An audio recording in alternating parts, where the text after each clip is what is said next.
Eternal Watcher. Part 1. For centuries, he had watched over the world.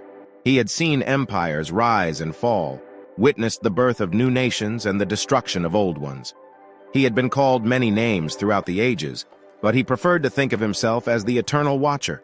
He was not a god, nor was he a demon. He simply was. He existed outside of time, and his consciousness stretched across the universe. He had seen the birth of stars and the death of galaxies. He had seen civilizations crumble and others thrive.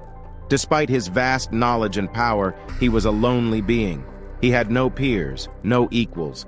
He watched over the world, but he could not interfere. He was an observer, a witness to the grandeur and horror of the universe.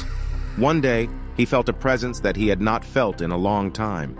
It was a young woman, full of life and vitality.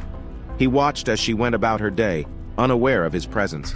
He was fascinated by her energy and spirit. He watched as she grew older, as she faced the challenges and joys of life. He watched as she fell in love, got married, had children. He watched as she grew old and frail, and finally, he watched as she took her last breath. He was there at the moment of her passing, as he had been for countless others.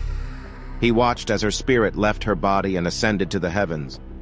He felt a pang of sadness as he realized that he would never know her name, never know her story.